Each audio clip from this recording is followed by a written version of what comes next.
Hi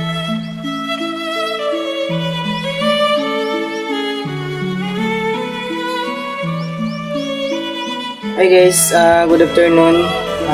Ako nga pala si Marvin Pisukan.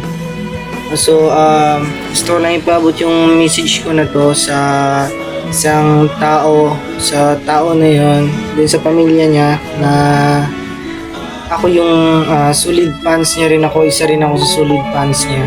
Then idol na idol ko talaga siya. Siya yung vlogger na iniidolo ko dito sa Pilipinas. Siya talaga, matagal ko na siyang gustong makita simula nung pag-vlog nila. Gustong gusto ko siyang makita kahit makamayan man lang. Pero pasensya na sa vlogger na to.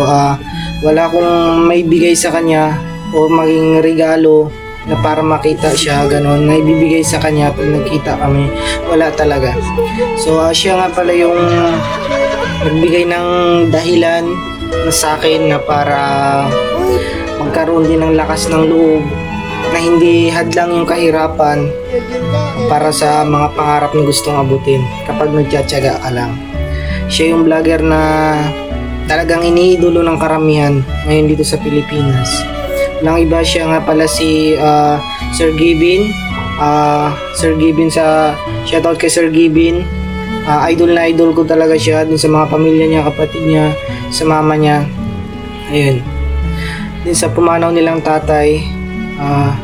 Sir Gavin nga pala yung idol na idol kong vlogger dito sa Pilipinas.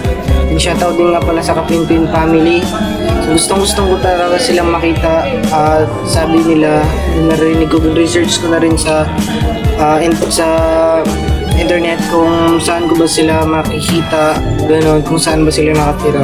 Then nakita ko sa Nueva Ecija, yun ba yun? Hindi ko alam kung saan yung location nila talaga, yung location nila. Then grabe talaga, sobrang nila akong napasaya. Then sobrang nilang napasaya yung mga tao. Ganun sila kagaling. Ganun sila. Then, kung magpasaya ng mga tao, din nakita ko rin sa kanya, yung nakita ko rin sa pamilya nila, sa Kapinpin family, yung pagmamahalan, yun yung pagre-respeto sa bawat isa, yun yung pagmamahalan nila sa magkakapatid, kaibigan, ganoon kamag-anak, magulang. Sir Gavin, sobrang mapagmahal sa nanay niya, sa tatay niya, sa mga kapatid niya. Yun, kaya sobra ko siyang talagang iniidolo. Mula nung pumanaw yung tatay nila, yun siya na talaga yung tumayong ama sa pamilya nila. Yun. Grabe. Sobra ko talaga silang idol. Then nga pala, kumuha na ako ng ticket. Punta ako ng Maynila. Then sa February 27 yung flight ko. Gustong-gusto ko talaga silang makita kung saan ba sila. Magtatrabaho ako sa Maynila. Then, pag-iipunan ko talaga. Yun. Pag-iipunan ko talaga para makita sila o kung saan sila matagpuan. Pupuntahan ko talaga sila. Yun, kahit makipagkamay man lang. Yun. Yung gusto ko. Kaya sana guys, gusto kong tulungan nyo ako or mapaabot kay Sir Gibin yung message ko na to. Yung tulungan nyo ako, mapa-share yung video ko na to kung saan man i-upload sa Facebook o sa YouTube or sa TikTok. Yun. Tulungan nyo na lang ako guys.